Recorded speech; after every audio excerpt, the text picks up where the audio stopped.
It's just talk. T.Rex talk. Today we're going to be talking about rebuilding America, business, and other things that go along with that. Now, something that I kind of want to bring up is, that phrase is not always, people get uncomfortable when they hear that phrase because they think it means that our country is horrible and in disarray. And the reality is our country there's many issues and problems in our country.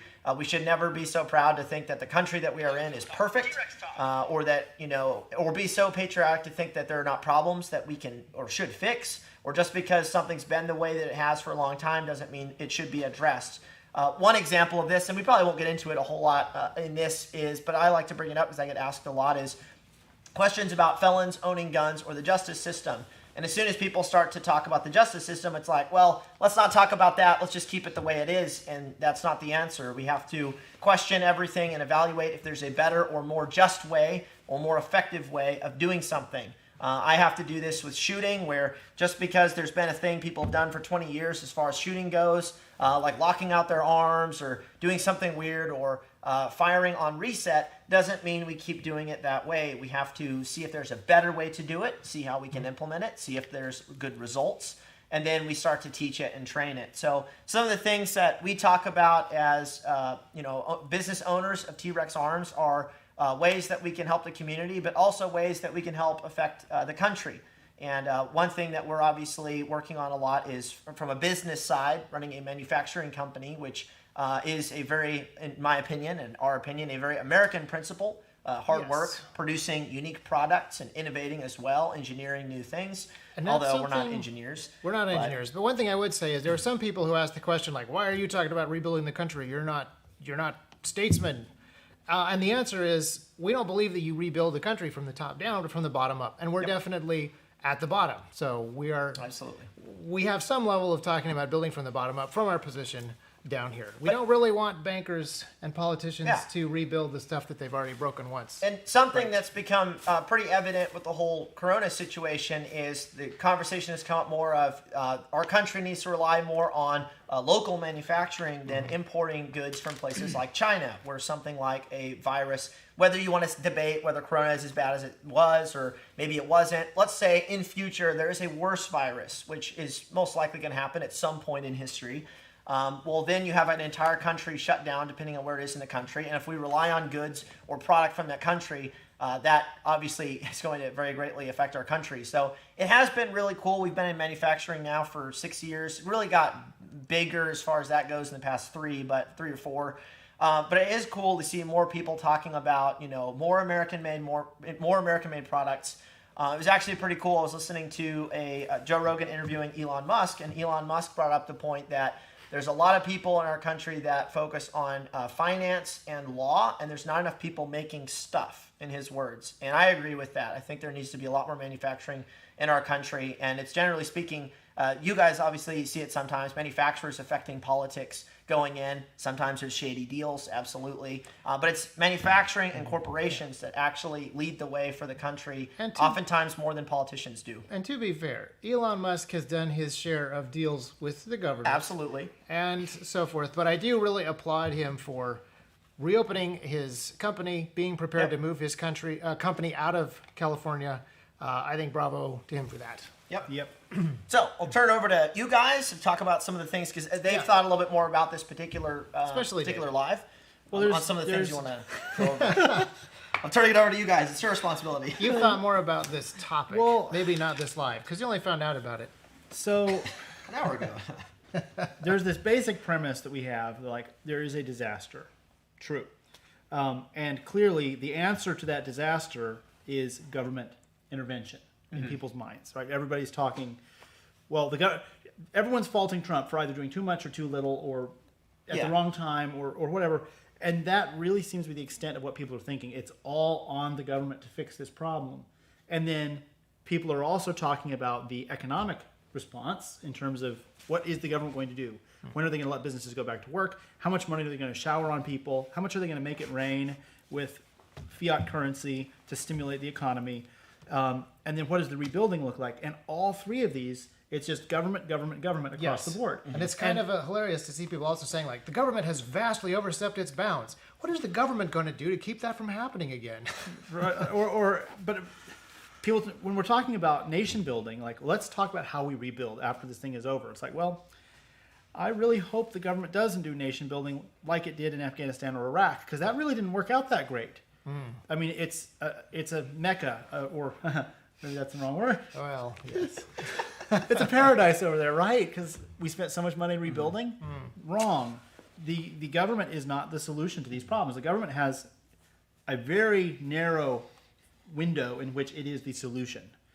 They have a very small job that they are supposed to do. And Justice. Just real quickly, we are not ANCAP or libertarian guys that think the government has no place. The government is an institution that has a place, but its place is very limited. Right. And when it gets out of that jurisdiction is when problems come up. Right. And that's part of the reasons that we do have economic problems that we're dealing with right now. The government has spent so much time regulating and managing things that are outside of its jurisdiction that people now expect the government has to do everything, fix everything, solve everything, prevent everything bad that happens. Yeah, and basically they refuse to take responsibility. Yeah. So I heard a really interesting story. I was talking to a businessman here in Nashville, and he's a libertarian. He was talking to a liberal. They were debating Trump's response. The liberal was saying he should have done more. This other guy was saying not. And then at the conclusion of the conversation, which was antagonistic but friendly, the liberal said, hey, you want to go out after work and get some drinks at the bars, because they weren't closed yet in Nashville. And the libertarian said, whoa, hold on, what on earth are you talking about? You were just telling me that they weren't doing enough to shut it down. And the liberal's response was, well, I'm not responsible. I can't be expected to make these decisions. The government has to make them for me. So I'm going to go and, even though I think the government should lock everything down, I'm going to go spread the disease, in effect. That's not actually what he was saying, but that seems to be how everyone thinks. And we see all these businesses doing it. It's almost like if you were a homeowner and you refused to buy fire insurance, and then a fire burned down your house. Is the solution running to the government and saying, save me, I have no house now? Well, that is how they want to do medical insurance. That's how, yes. But we would normally look at that and say, I'm sorry, but you really should have bought fire insurance. You should have planned for this contingency. Yeah. And what we see right now systematically, almost across the board in America, is all these businesses that have refused to take steps to prepare for a bad contingency. Yeah. And there are exceptions. Like I was reading about H-E-B, which is a grocery store chain in Texas, and they actually had a pandemic plan ready to go. They had written one out. They have their own disaster EOC. I remember this. Yes. And so when the disaster happened, they activated their plan, and they've done great business because they were ready to roll. Thoughts? Oh, we should be more like H-E-B. Well, and I say we should be more like H-E-B, not because they had an EOC, although we should totally have an EOC, but because they took some personal responsibility. They didn't just sit around and say, well, sooner or later, Donald Trump will go on television and appoint a pandemic czar who will give us marching orders. They actually took some personal responsibility to spend some time and money in preparation. And but interestingly, the smallest economic unit is not actually the business; it is the individual. Right. So while I think there's all kinds of economic opportunities for entrepreneurs from here on out, if the economy bounces back, great. There's room for entrepreneurship. If the economy takes a significant hit and there's a depression, there's still tremendous opportunities for entrepreneurs doing new, clever things. So, but even outside of that, you, the consumer who actually spends things and buys things and sort of supports the economy, you're the smallest economic unit that you are participating in the strength of the economy. So this is something that I know Lucas has talked about quite a bit because guns are expensive. Gun accessories can become quite expensive. Night vision can become quite expensive. There's a lot of stuff that can become quite expensive. And so you've talked a lot about personal responsibility in being a fiscally responsible individual, regardless of what the economy is doing around you. Yep. Yeah, so that's obviously, I get messages all the time from people who go, well, you're not like me in my situation. I could never afford that. And it's like, well, you're right. Maybe you can't afford this as of right now. But if you set a goal and you eliminate unnecessary spending, I've talked to a lot of different people who've, after, I talked to them about it, sat down and realized there was a lot of expenses or just unwise expenses. I had a friend, for example, this is actually a really good example. he needed to ship something that really didn't matter that it needed to go somewhere fast. Or no, he was actually buying something. That's what it was. He was buying a product from a company, and we were talking about it one day, and he said, "Oh yeah, I overnighted it." And I said, "You overnighted it? How much did that cost?" He said, "Oh, it was $120." And I said, Did you need it tomorrow, this thing for your gun?" And he was like, "No, I just wanted it now." In my opinion, that would be a poor use of money to spend that much money on overnighting a package for a thing you don't really need the next day, and you're just spending that money out of impatience. It's that kind of spending that a lot of Americans make that prevent them from owning nice stuff or stuff that maybe they need, like good body armor, and then they're forced to go out and buy, rubbish body armor like we talked about last week. So there's a lot of stuff that if people can sit down and budget. Another problem that I see a lot of people make is they think they need to have, because they want to follow trends and they want to keep up with the Joneses, they want to own the newest car. So every year they try to, sell off their car and then buy the latest model, whatever it is, Camry or whatever. But the fact of the matter is you don't actually need that. There's some people like lawyers or in certain businesses where you might want to show up to work in a car that's similar to what other people are driving because there's some external, appearance going on there. You have to wear a nice suit, for example. But most Americans don't need to drive a 2020 whatever car and spend a ton of money getting that and then pay that off at a much higher sum, obviously, because it's a newer car. When I first started T.Rex, I went out and bought a used car. I didn't want to go into debt and buy a really fancy car that I didn't need. And I went out and bought something small, and I just kept keeping my nose to the grindstone, made like $10 a month because I reinvested in the company. And it wasn't until 4 or 5 years later that I was able to go out and buy, actually it was like 3 or 4 years later, I was able to buy a truck, a Toyota truck that was a little bit nicer. But again, I paid cash. I didn't want to go into debt on it. So I bought what I could afford. It was used.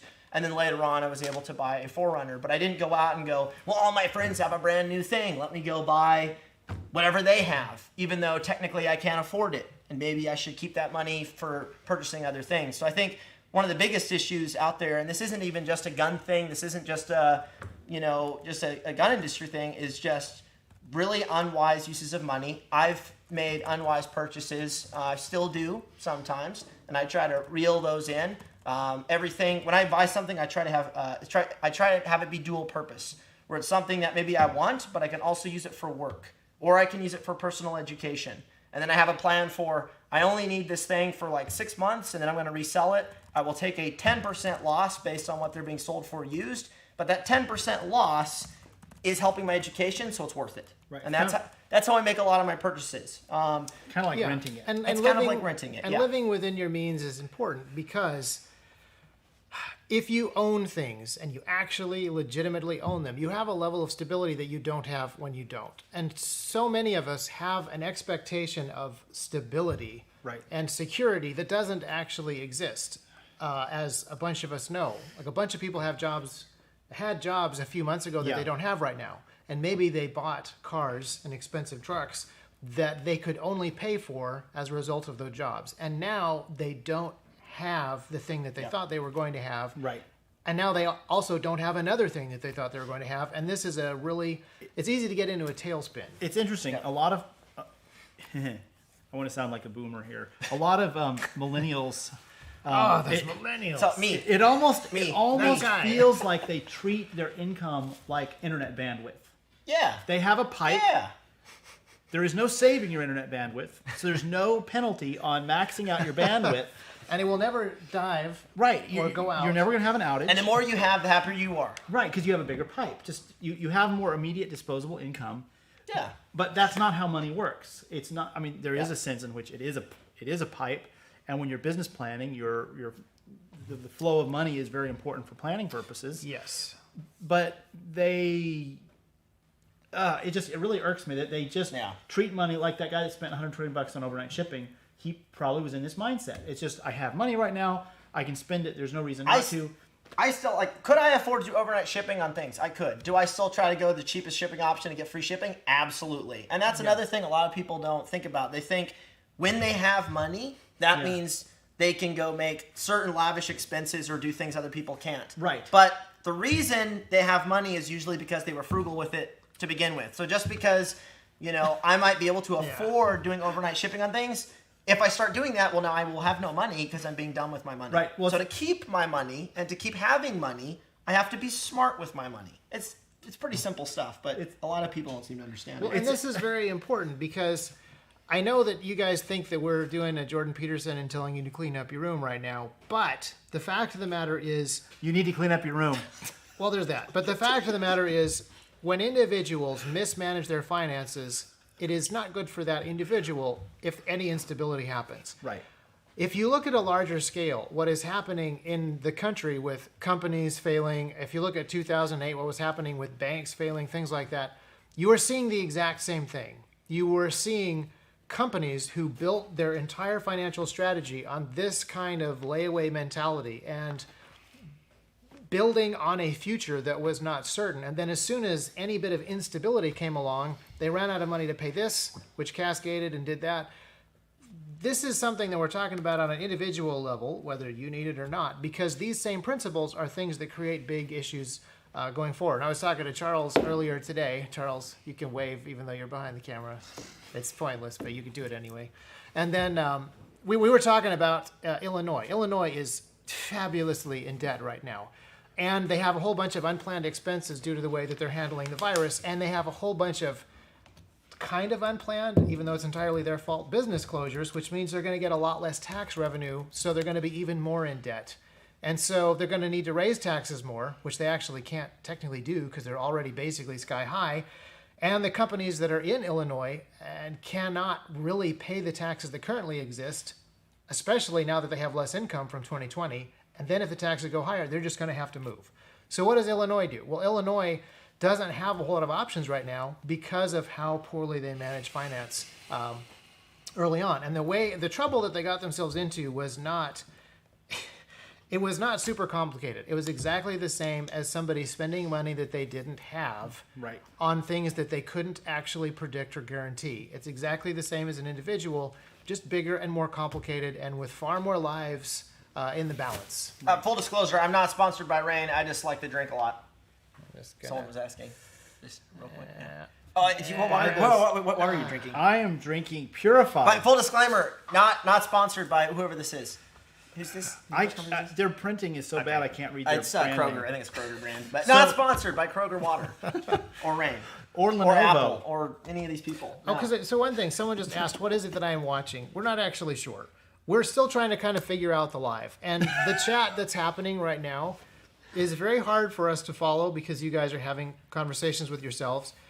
We just set up an email address just moments ago. David, what's the email address? It is TREXtalk@TREXarms.com. So T-Rex-arms.com. Right, but 8 characters, TREXtalk@TREXarms.com, and you can send your questions there and I think now or after this is over, and then we'll be looking at it, because one thing we want to know is the question, what am I watching? We're still trying to figure out what we're doing with our live show. And, yes. And one of the biggest things we want to do is not be egotistical people that just are like, I want to talk about my favorite pony or whatever. Yeah, we want to actually come along with what you want to know. Yeah, I just want to talk about night vision. But he wants to talk about night vision. I want to talk about esoteric military history. And I don't know, but did you know that the Russians made nuclear missiles for shooting down other nuclear missiles? This was the Russian idea. An enemy nuke is coming in. We'll shoot a nuke up into the sky over our country and detonate it. It solves the problem of aiming really effectively. It does. And when I first read about this last week, I thought, this is insane. Only the Russians would do something like this. Yes. It was like a 2 to 3 kiloton nuke. And that is very conservative. Then I looked it up, and I discovered that we started at 5 kiloton, went to 25 kiloton, and then went to 5 megaton. The largest nuclear test ever was one of our anti-ballistic missiles I that have we to developed. say, anti-nuke nukes are now one of my favorite pieces of Cold War trivia. I know.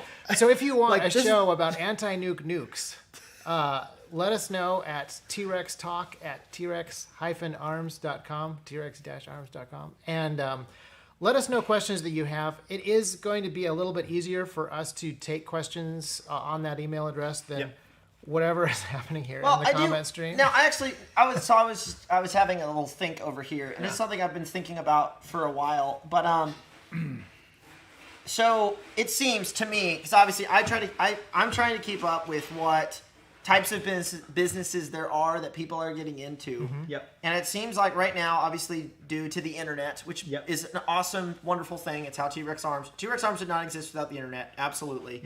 Possibly would not exist. It would not be as big as it is without Instagram. That's for sure. But something that I think that I've noticed a lot, especially talking to young people, is there's this idea that the only way to start businesses, or the only kinds of businesses they should think about starting, at least from what it looks like based on what I'm hearing from folks, they focus a lot on the entertainment side. Yes. And I don't want to say pointless, but Like making movies. like or games. or like Twitch or something like that, where some people make it, most people don't, where they go onto a service like Twitch, or they go to something that doesn't necessarily provide a useful service to me. I do not end up getting a product. I may not even get education out of it.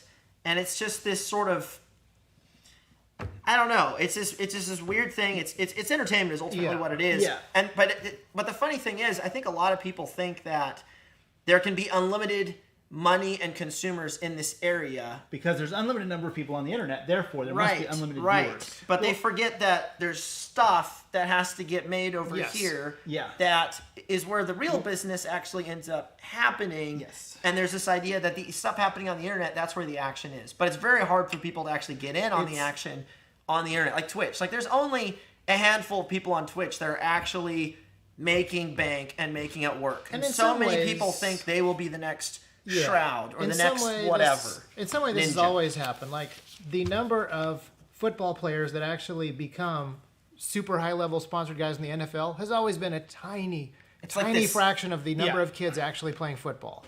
And the number of kids that go to Hollywood to become the next Tom Cruise, a tiny fraction of them have actually been Tom Cruise. So there's kind of always been this issue. Right. But I do believe that with our current, we were in the middle of an entertainment bubble up until a few months ago. We'll see if that still is a thing.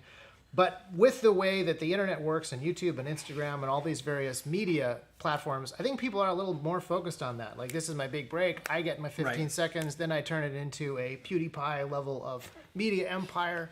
And all the that money is- and glory that goes with it. Yeah, And but there that can't is- be 50 PewDiePies. Right. It's just not going to happen. There will be one. And one of the things that happens is when an entertainment bubble pops, those skills are not as transferable as you would hope, and the assets controlled by a PewDiePie empire are very difficult to liquidate and turn into something else. So our manufacturing company, if holsters were made obsolete tomorrow by something awesome, we have manufacturing tools that could be used to make other stuff. Yeah. If Airbnb dies tomorrow, which is a possibility, they own computer code that is now worthless and a half a dozen 100 desk chairs, which I guess they could sell on eBay, and that would keep eBay afloat for a while. So there is a level of stability in owning a company that has assets that can create other assets, as opposed to things that just ride on. I kind of mentally break things down into two categories. Companies that create wealth by making a thing, and companies that transfer wealth around, which is not illegitimate, but they don't have the be more ability to risky. create wealth. Yeah, and I think, and so kind of my point in going at this is, I'm of the mind, just as of right now, looking at things and the way things are going, that the people that can really affect the country and rebuild the country, I would say, are people that can make stuff and are manufacturers. Yeah.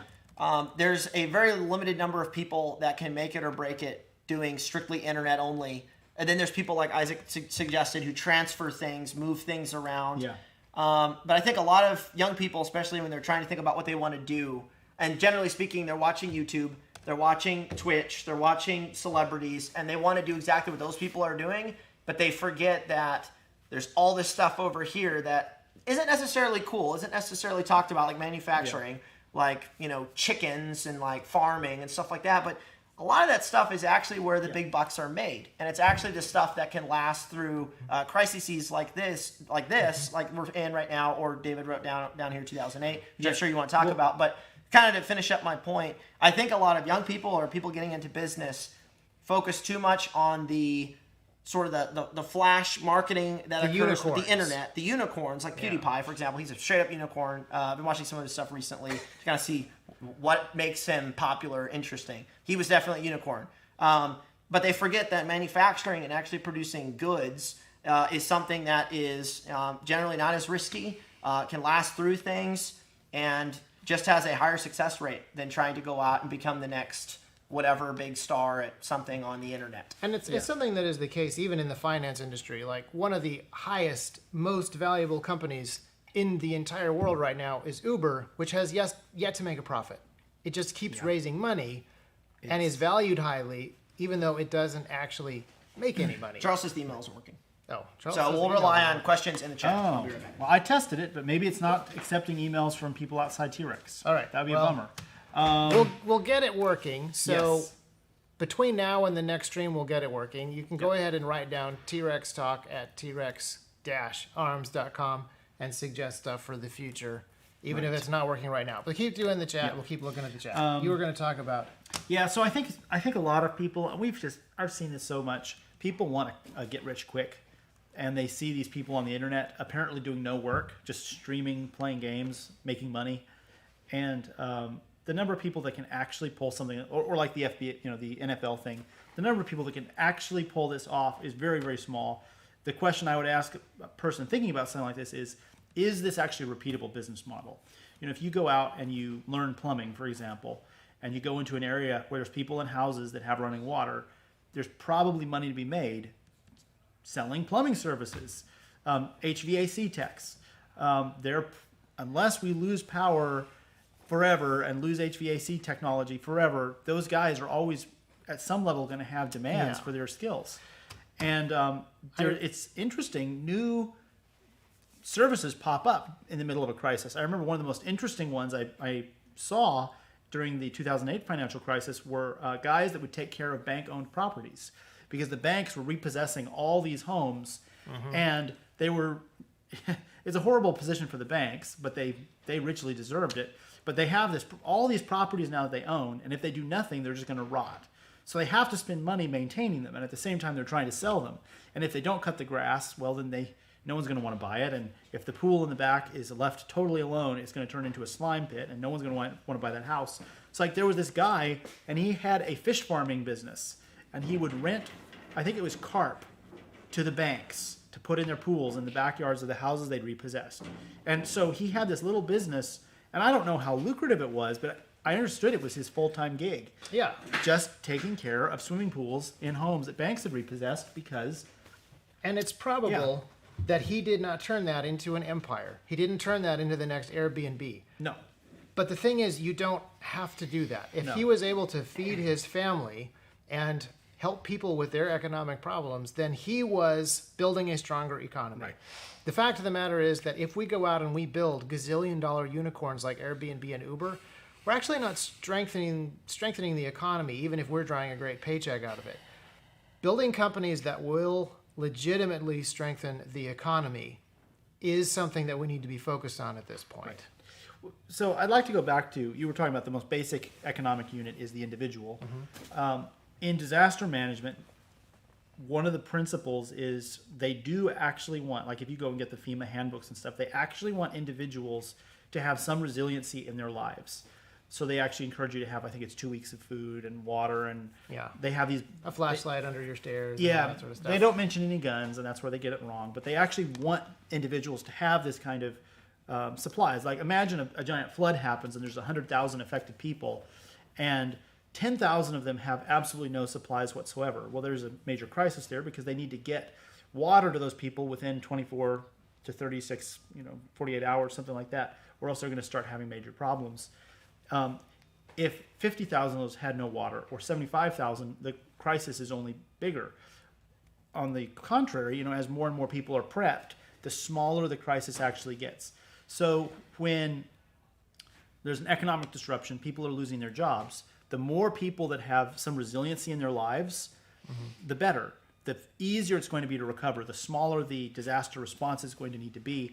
If you have a little bit of forethought, like let's say your house floods, and you have a little bit of forethought, and you go, you know what, the water came up 12 inches in my house. I'm going to get my Sawzall and I'm going to go around the whole house and cut off all of the drywall at the 2-foot mark so that water is not leaching up into the drywall, molding inside the house. And I'm just going to do this. The cost of recovering that home went from tens and tens and tens of thousands of dollars to thousands of dollars. Similarly, if you're in the middle of a crisis and there's some really quick, easy remediations you can perform, you might be able to make the recovery so much faster and cheaper. Yeah. And so I think there's a lot of people, they've been living off of this concept that their income is like internet bandwidth and you can just spend all you want. And they really need to change their thinking right now. They need to cut their unnecessary spending to the bone. I would advocate. Now, maybe they still have a job. Maybe they work for T.Rex Arms and they're getting overtime right now because they're busy. And we would point out, there are governments shutting down businesses, which they absolutely should not do. But that doesn't mean that everything is completely shut down and the economy is completely dead. Some businesses, many businesses, are on overtime right now. Yeah. So the economy is still happening. So that's something. Yeah. But go ahead. Can you try to fix the email? Oh, Well, I want to jump in here and say something. So there's a comment, and obviously this is said by a lot of people, and I'm sure both of you guys can talk a little more to this than I can, but it's the problem with manufacturing in the U.S. is that globalist corporate elites have outsourced all those jobs overseas to countries like China. Now, China. I would agree with that, although our jobs aren't outsourced. And there's no reason small companies are affected if they are the ones actually making the stuff by these globalist elites. Now, obviously, there's taxes and other things like that and regulations and whatnot, but I think it's the idea that all manufacturing, and I'm not saying you're necessarily saying that, but the reason that these big companies go to these other countries is because of the elite. That might possibly be the case, but that doesn't stop you as an individual starting a small company.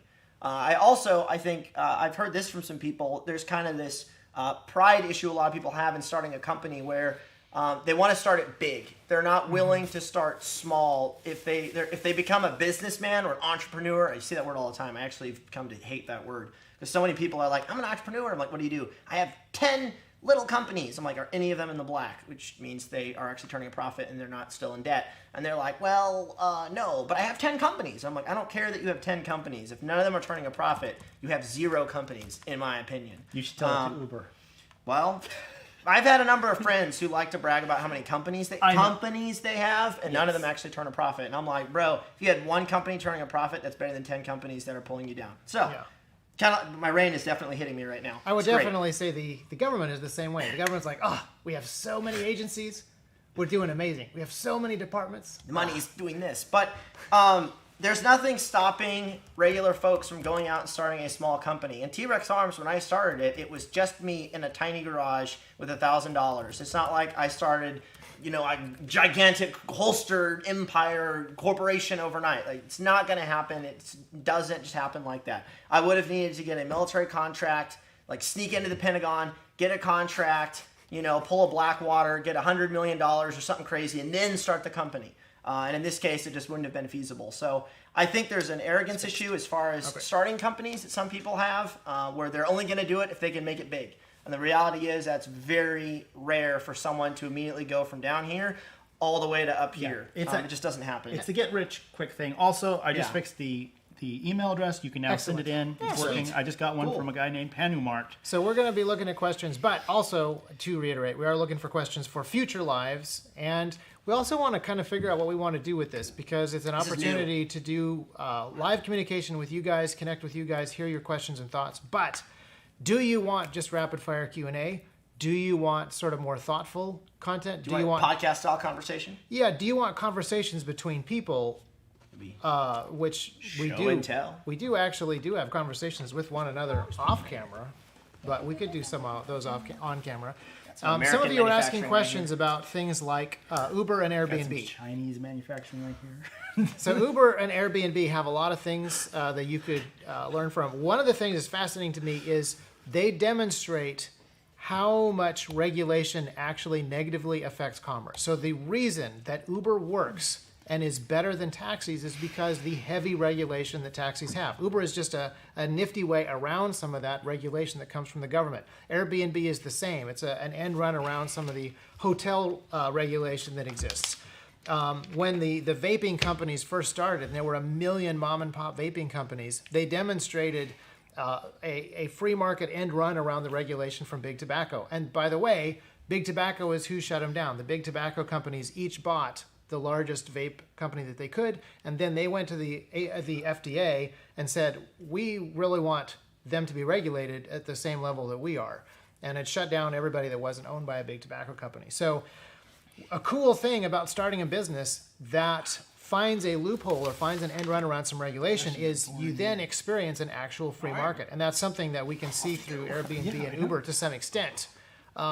But we also see a mentality of starting a business that exists in a niche industry, tries to be gigantic the way that Lucas says, instead of decentralized as well as deregulated. And that is a huge issue. And one of the things that some of you are asking about is Thomas Massey trying to deregulate some farming stuff. You guys have probably seen some stories about millions of gallons of milk and hundreds of thousands of pigs being thrown away. The reason for that is because, again, there's a bunch of FDA regulation. And the issue is not so much that those guys are not able to, they're not able to sell to grocery stores. Those are farmers that weren't selling to grocery stores in the first place. They were selling to schools, prisons, other institutions, because there's a whole different level of classification for those. And when the government shut down the schools and started letting people out of prison because of the coronavirus, the China virus, when they started to do that, all of these people who sell milk exclusively to schools had no buyer for their milk, and they had to start throwing it away. In a free market, they would instantly pivot to supermarkets because the kids who are not at school are still needing to drink milk. Yeah. The market, those consumers still exist and they still need the milk, but the regulations that the FDA has and the impossibility of retasking those dairy farmers from a regulatory perspective was basically impossible. And so one of the things that's fascinating about the government response to all of these to the virus, the way the government is responding shows significant problems in the way that we are regulated. And hopefully, the right thing for us to be doing is to be keeping detailed lists and remembering all of the failures of central planning and bringing those up in our arguments to get rid of those things. And remembering the problems that some of these companies fell into when we build our own companies, or when we as consumers decide who we want to support with our dollars, so that we don't fall into some of these things. We don't fall into some of these things in the future. But yeah, David has fixed the email, and you got they questions. are pouring in. It's actually really interesting because they're more long. They're much more long form than the YouTube This is more questions. conversational for sure. Yes, but these are anything from talk about 5G to thoughts on optics to did you take the PPP loan, the CARES Act loan. It's all over the place since we're talking about business stuff. Yeah. Oh, by the way, someone asked, is it the government's job to just give away free money? No. No. No, it is not. No, because it's not free money. And they shouldn't make any more either. Basically, there is a finite. If you have $1,000, Yep. It's like shares. Right. A really good way to think about the dollar is basically shares in a corporation. Which is, in this case, the United States economy. Right. Let's make a super simple example of this. You have 100 shares, and we have a company, and the company owns this helmet. That's what the company owns. You are the only shareholder. You, in effect, own the entirety of that helmet. Yeah. Okay. You say, hey, let's make some shares. I want to share this helmet with you. And I say, cool. So now I have 100 shares, and he has 100 shares. So now you own a third of that helmet. Your ownership percentage of that helmet was just reduced. Now, what if Isaac has this cunning idea, I'm going to sell shares in this helmet. And he goes out and sells 10,000 shares in that helmet. Your percentage never wear the of helmet again. ownership, exactly, you'll never own it, you'll never wear it again. And that's at a much smaller scale. That is exactly what happens when the government just prints money. I'm like, if they're going to print stuff, couldn't they print toilet paper? It would be much more practical and useful. Why don't they print masks? Because they can't, but they can add zeros to the number of dollars in circulation. And when enough of those are generated, I was reading about, what is it, Bolivia? They have mandatory, their minimum wage there is 800,000 Oh, yes. bolivars a year. Everyone's a millionaire, but But you can't buy anything because No. everything costs hundreds of millions of bolivars. I think that's 800,000. I want to say that's per month. But like 18, a couple dozen eggs in the grocery store, that's about 800,000 bolivars. Yeah. So your millionaire status doesn't take you very far. Like literally, the government could issue $1 million instead of $1,200 a person. What if they had done $1 million a person? They could have done it, and the price of the stock market would have exploded. And Of course it would have. Of course But- it would have. And milk would have gone out to And the- like yeah, and- $5,000 a gallon. Exactly. and we would not Ammo be would anywhere be better. thousands So- of rounds of bullet. So the PPP question, have we taken a loan? And the answer is no, we have not. We've had some very interesting, spirited discussions over it.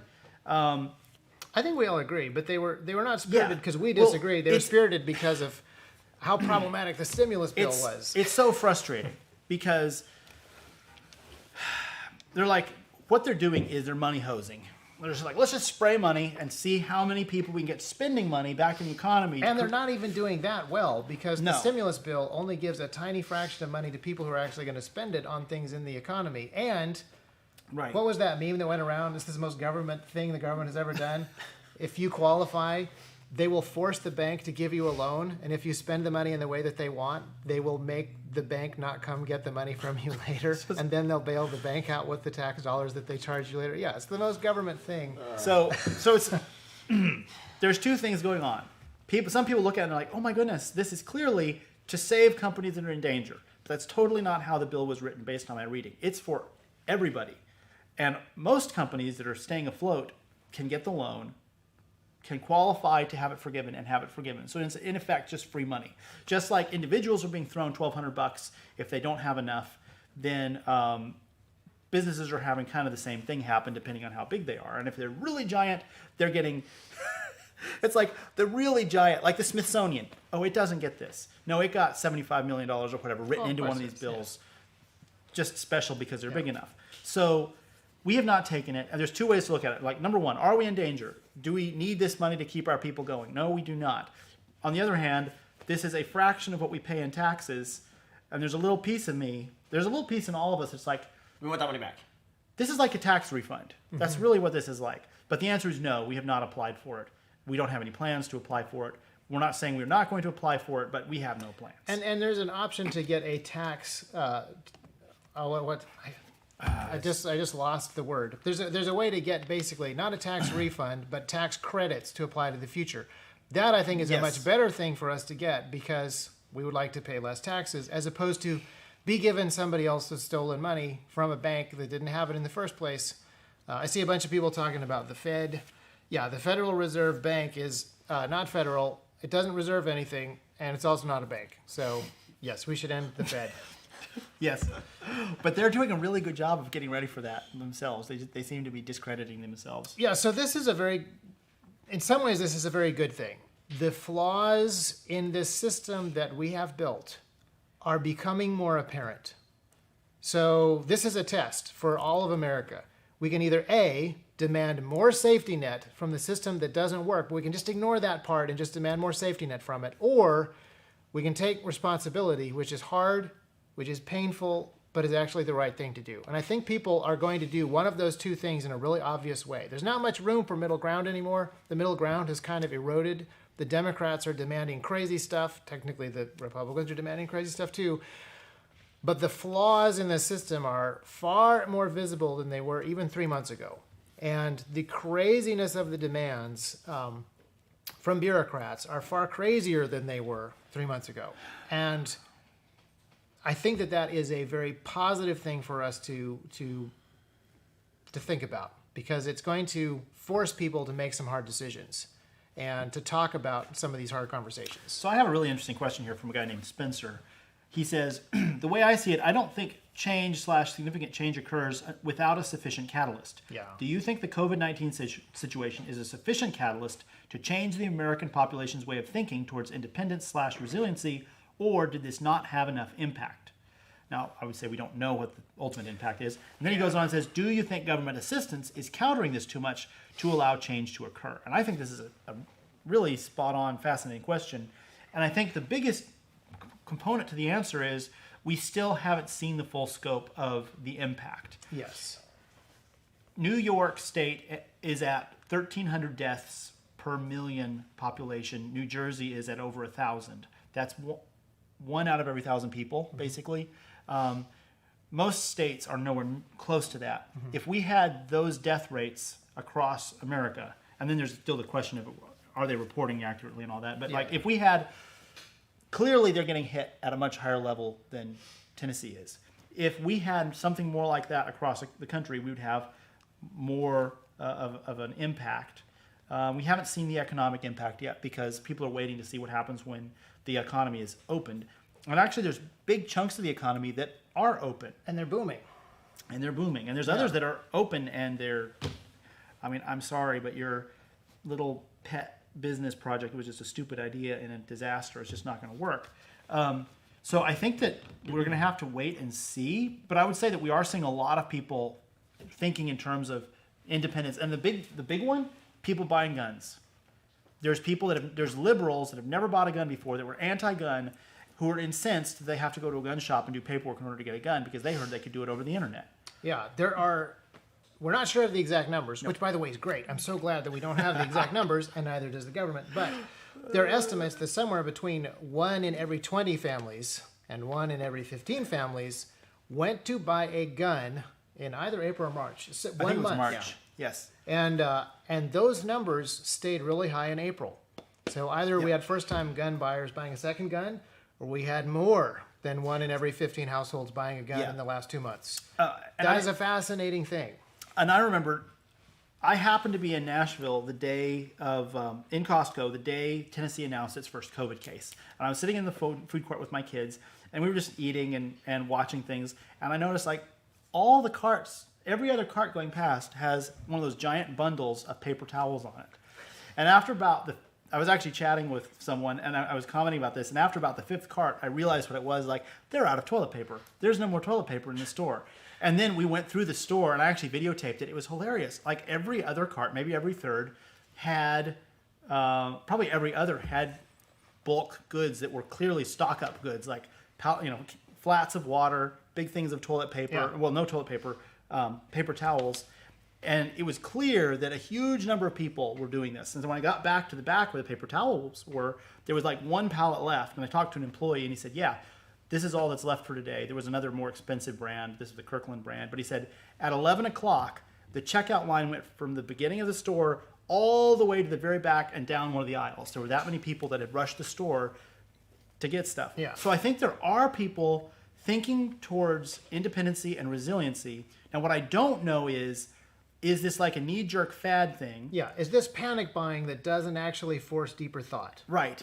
Or like the toilet paper is a great example. Yeah.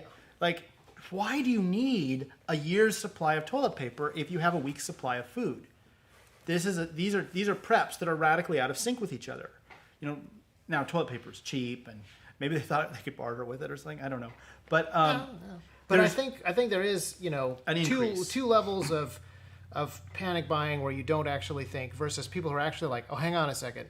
I actually need to be responsible. I actually need to go take care of some stuff because it's not going to be done for me. Right. And hopefully there's more of that type of thinking that is happening because of this. We're running short on time. Did you have? You're watching the comments, Lucas. You're still here, even though you're. Yeah, technically I wasn't going to be, but I'm just hanging around. Yeah, I'm on my phone, not paying attention. Sometimes like you're people think. on Can I hit you with some email questions? Oh, great. To finish up this last guy's question, the go. last point of this guy's question, though, I'd say one great thing is I think that the government, and I think this is great, people are seeing, like, is there any part of the government response that is actually good? And everyone agrees this was done right. And the answer is I don't think there's, I mean, maybe the free money, but there's people that say this is stupid from a fiscal perspective. I think it's hard to find anything that the government did well, and no matter what side of the aisle you're on, I think that's the one thing that we can agree on. And there are people on the far left who are like, the government is doing terribly. Obviously, we need to get rid of Trump. But people who are thinking a little deeper than that will probably realize the government is not handling this well the government isn't going to be handling anything well. Right. Okay, I'm going to do some super fast questions. right. Isaac, Sure. 3D printing for manufacturing. Is this a way to get cottage industries started? Absolutely, but it's not a fully mature technology. It's great for prototyping. You will want to do some research. It's not a magical thing. You actually need to put some serious study into it to have the knowledge to be a competitive person. But absolutely. Okay, and it's terrible for manufacturing. It's terrible Luke. for manufacturing. What 5.56 round do you all choose?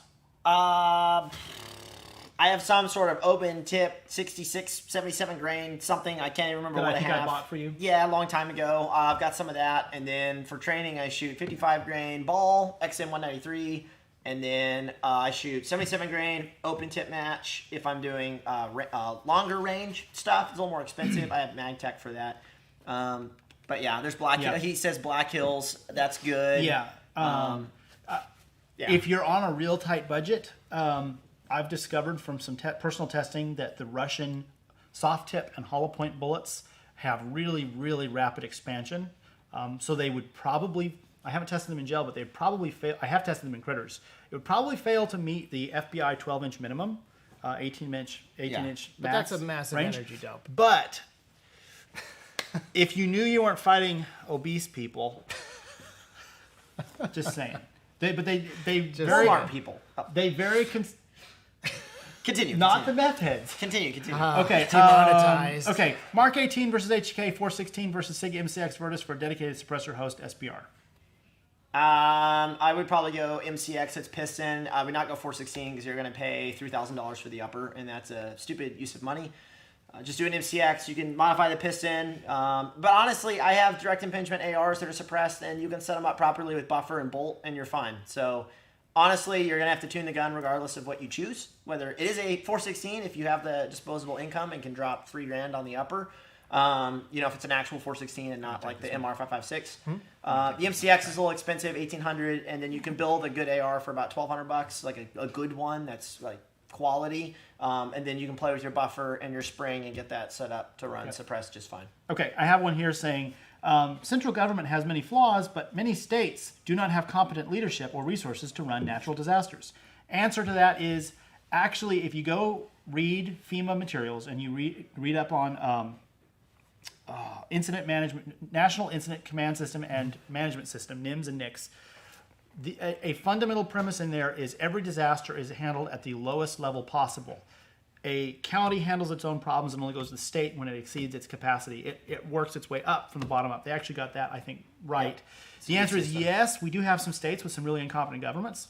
But And local governments, even too. those governments, I would say, are outside of their jurisdictions when they handle some of these things. They're exceeding the scope of their authority, but we see federal people that are all kinds of messed up also. But we also see issues with locally because like in our county there's a number of fire department rescue squads and stuff like that, and there are vast differences in capability and competence even there. So when a department, because you're still on the department, right? I'm inactive. You're inactive. We're all inactive as of right now.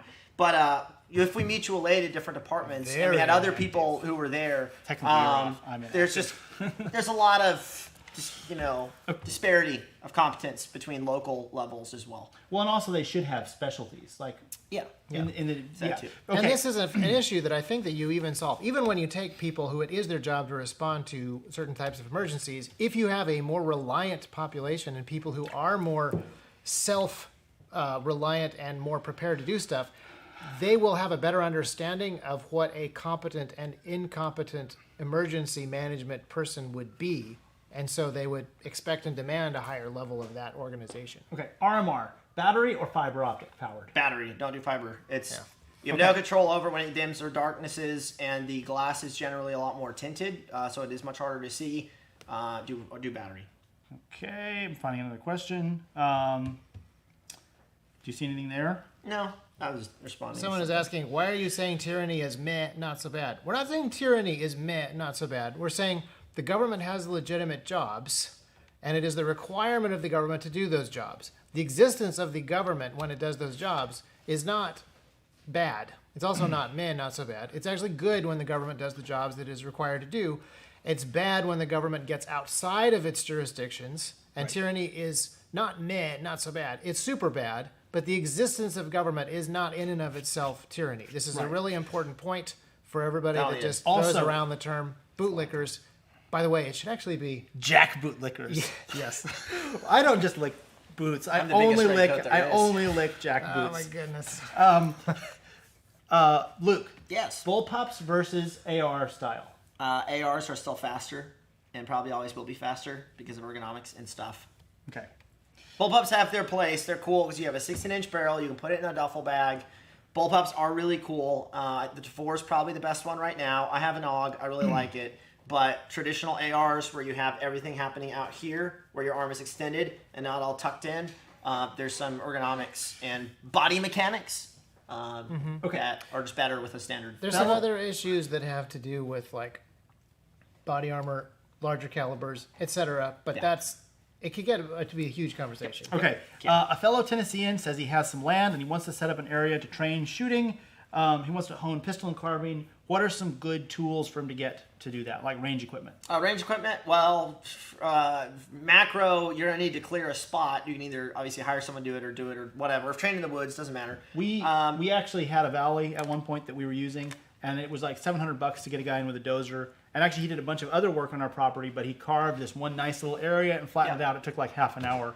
And it may be worth it to drop the $1,000 to get an area cleared.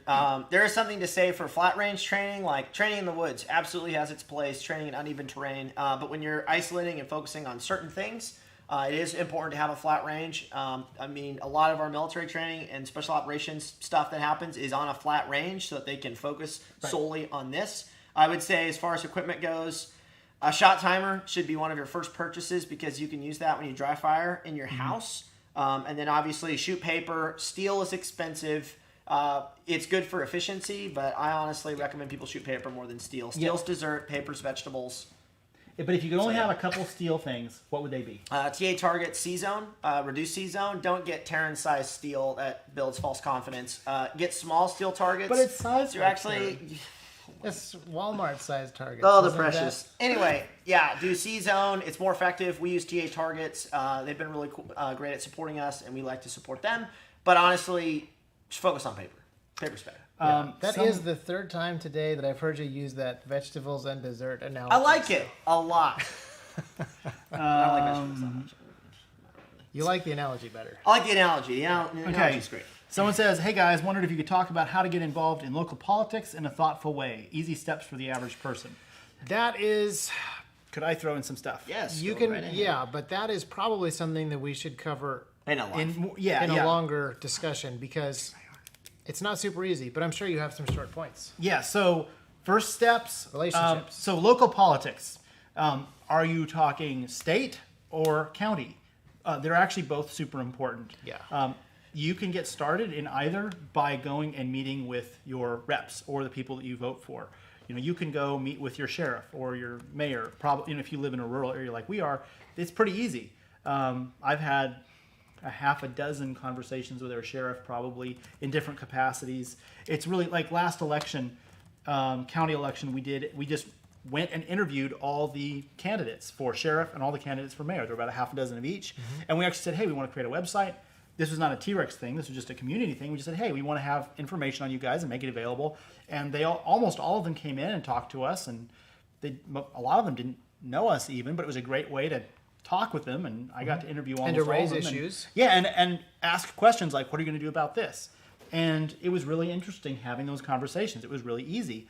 And it had some very positive impact. Network building, but talk to your reps, find out what issues are happening, build a local network. Power, okay, so I'm big on power. One individual has very, very limited power. Governments are powerful because it's a large network of people. When governments want to exert power on other people, they put together these large groups of people and give them guns, and they call that the police or the military, and then those groups of people go and wield that power.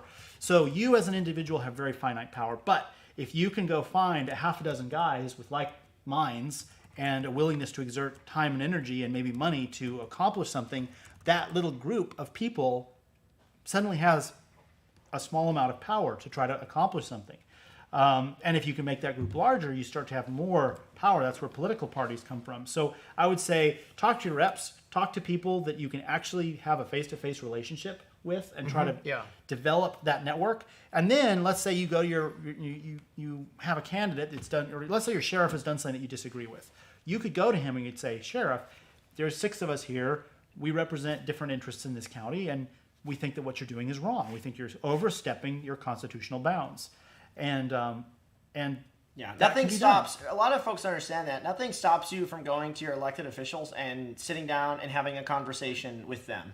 Yes. Especially if you're a constituent or you're in that county. Now, if I wanted to go meet with a sheriff in another county somewhere, that might, it might be harder to get a meeting. But me going, hey, I'm a small business owner, or I'm a this, or I don't even necessarily need to have anything, but just I want to sit down with you and talk with you and then they'll give me an appointment, 20 minutes, whatever. Like, nothing stops regular people from talking to their law enforcement. And I actually do want to cover this real quick. Sure. That's very important. There's this idea out there, all cops are unconstitutional, law enforcement's unconstitutional, all cops are bad, pigs, blah, blah, blah, blah, blah.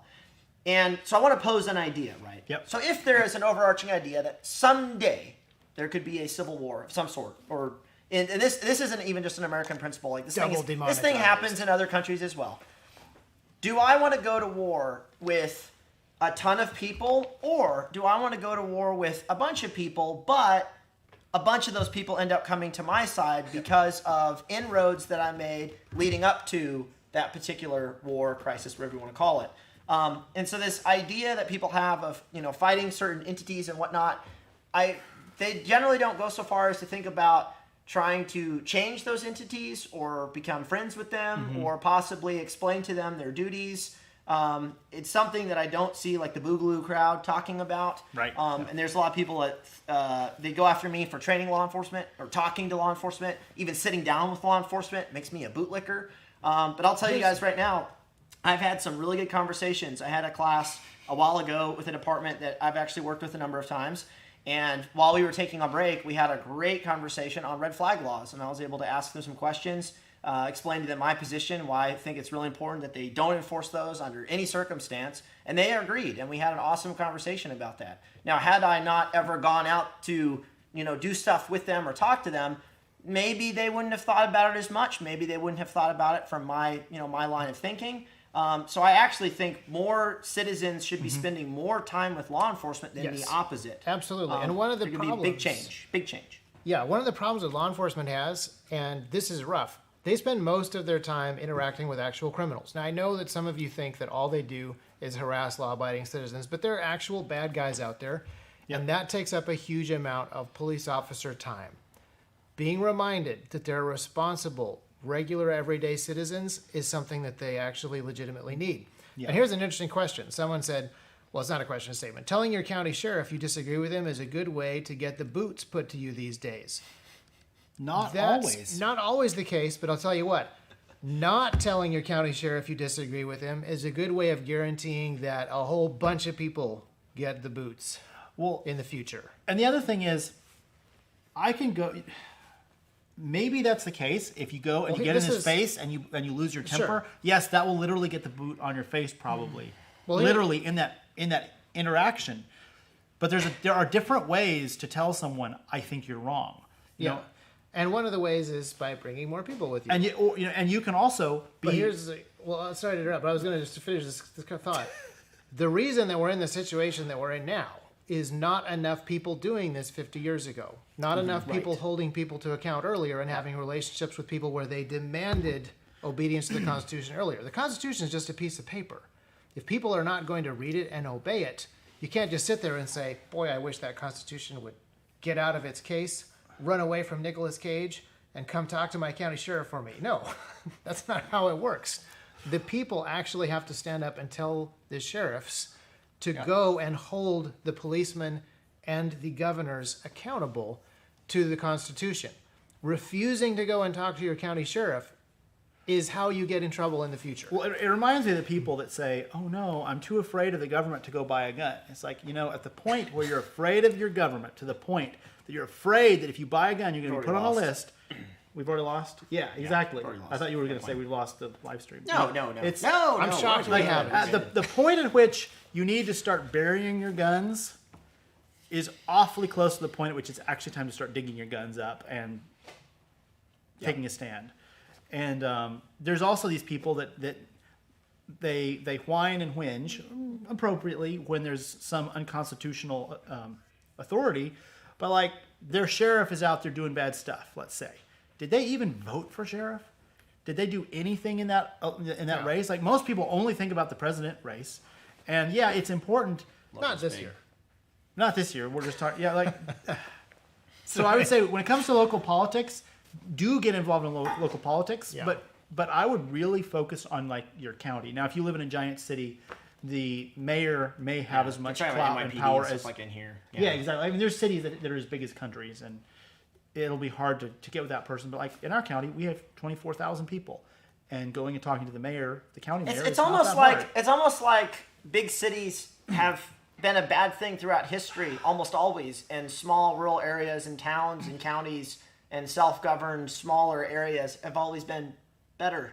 Well, and it's kind of interesting. And that's actually one of the interesting things. County sheriffs are elected by the people. Municipal police chiefs are usually appointed by the city board or the mayor or something like that. The sheriff, he has a very real interest in talking to you because you determine, you and other people like you determine whether he gets to continue doing his job. Yeah. Chief of police, maybe not so much. I've had great conversations with our chief of police, but that may be different in some cases. Yeah. Well, we are closing in on, well, I think we're over an hour now. But one of the things that I did want to say real quick, kind of tying things back together to the original topic of conversation, economy, country.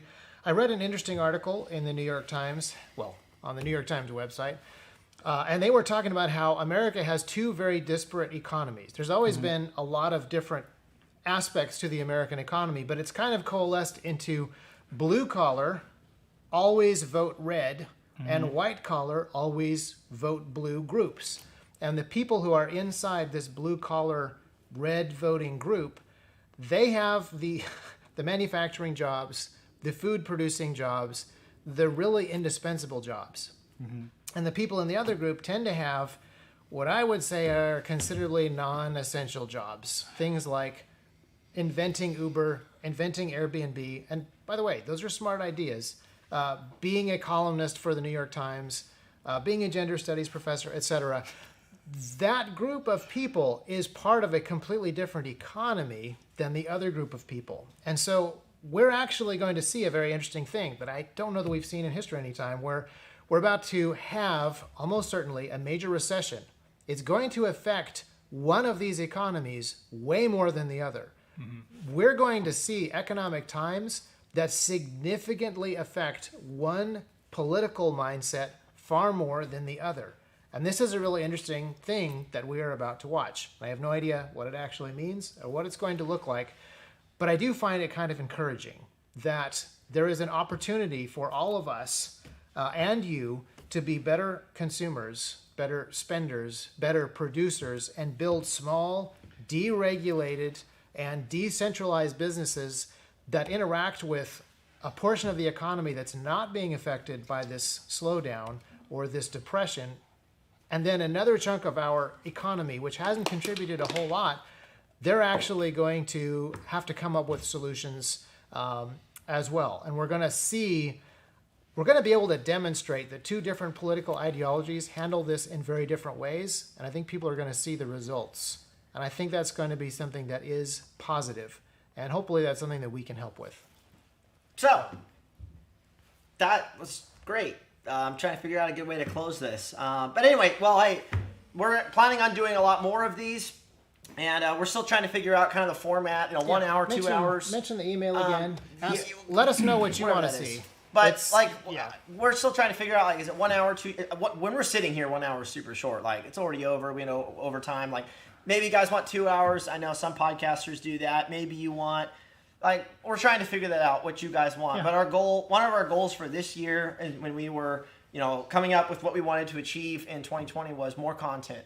Which is one reason we're building out a bunch of sets here in our facility. Yep. It's one reason we brought in another camera guy who's sitting over there watching comments, most likely being a moderator and crushing some of you guys.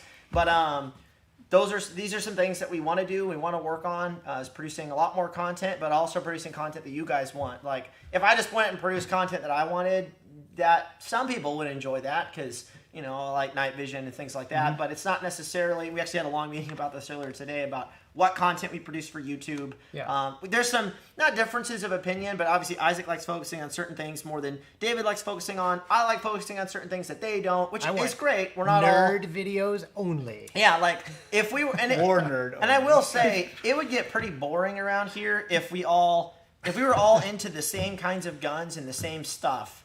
Our content would be pretty lopsided. So I appreciate having guys here and some of the guys out there as well. Some of our, Drew and Charles and Chad, who are into other kinds of content as well. So it's just not the same thing over and over, and that's something we want to avoid. So if you guys have suggestions on, what you'd like to see this become or change or whatever, we're down for hearing those. We do have an email address. It is T.Rex Talk at trex-arms.com is what it is. So you guys can email us there. I didn't even know we'd have an email account. So now we have a way for you guys to message us and stuff. And then I obviously do Instagram lives still on Lucas Trex Arms. You can catch me there. I do a couple a week. I don't do as many as I used to. I used to do like one a night. But you can ask some questions there, and I kind of try to get a feel for what's going on in the community with those lives. It's been really great. And also reading these comments as well. I really like that. So thanks so much for tuning in, guys, and we'll hopefully catch you around next Wednesday. Don't know what we're going to talk about, but we'll figure something out. Have a great week. Yep.